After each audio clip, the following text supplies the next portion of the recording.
So continuing on with the tenets of Hermeticism from the text of Hegel and Hermeticism, which is an attempt to capture the thread that combines all of Western esotericism, its content and its eschatology, in other words, its direction. An initial stage of purification in which the initiate is purged of false intellectual standpoints is required before the reception of the true direction. I mean, where do you begin with that one? Well, in this frame of reference, with everything from the Kabbalah to Rosicrucianism to Freemasonry and Hermeticism itself, unlike the other tradition, the biblical tradition, which is a revealed tradition open to anybody that chooses to have eyes to see, this is a tradition that is occulted, it's secret. You rise through stages, through initiation, so that's where we get the word initiate. The attempt here would be to be illuminated, and that's the part of where we get connecting to this creation of God, i.e. becoming God in order to create God. Not my language. It's a deep worldview that's always been connected with the most powerful oligarchs in the world. So if it seems strange to you, I can't help that. But the idea is here of purification. So in the ritualistic process of becoming illuminated, somebody has to be purified.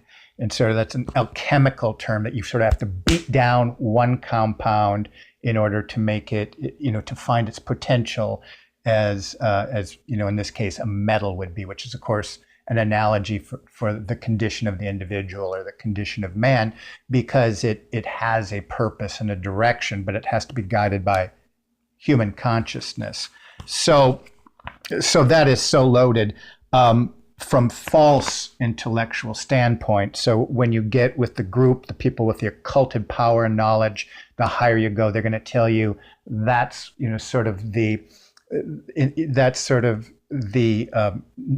known worldview or the explained worldview or the exoteric worldview that's put out there. But we're going to tell you how things really work, how power really functions, who really rules once you're on the inside and become initiated. But you have to be purified. It's a breaking down also.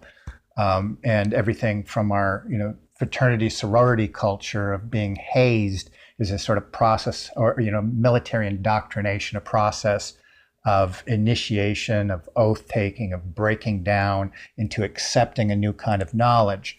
In a macro kind of sense, we think of the age of the Enlightenment, sort of a purging collectively of the superstitions of what we're now going to call the Dark Ages, and that project and that worldview and that plan of salvation and ascension. Purification.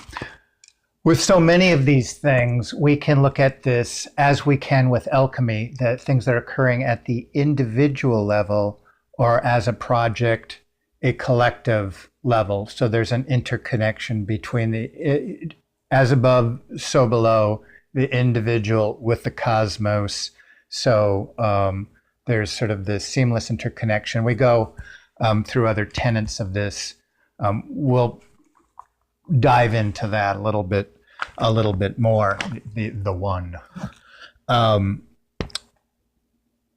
So I just want to finish with this again. So the purification, so that the initiate is purged, such an alchemical term, to beat and purge, a compound or a metal to find its true essence.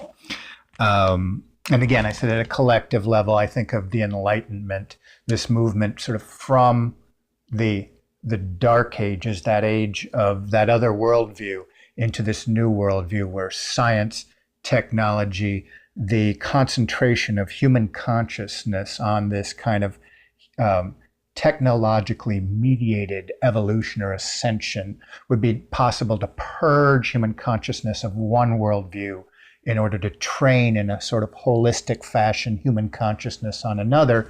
And of course, you'd need sort of a class of people, in Plato's terms, sort of a guardian class, directing the consciousness of the rest of, we'll call it society, the world. Finally, let's finish with this. The universe is an intentionally related whole, which is sort of confusing because part of the worldview is there's this kind of cosmic accident. But as humans are drawing their attention upon the project of pulling it together, the singularity, it needs to be thought about in terms of the project as intentionally related whole, pervaded by cosmic forces, and especially more recently in Rosicrucianism and Freemasonry, both products of the Kabbalah, this idea of what Darth Vader would call the Force, and apprehending the Force. And so it pervades the New Age and New Age texts out there, and this idea of intention. And, back in the day, sorcerers call it sort of white magic, intention, drawing attention of these cosmic forces, training them upon the world to actualize, to making, taking Plato's forms upon the world and actualizing them. And so it's a New Age sound, but there's really nothing new about the New Age. It's a repackaging of all the variants of these previous traditions. I thought, for the moment here, Hermeticism and those tenets captured all the other traditions very nicely. And I'd like to continue now with a bit about the Kabbalah, which could also be seen as capturing all of this together, but perhaps it's the most pragmatic piece of Western esotericism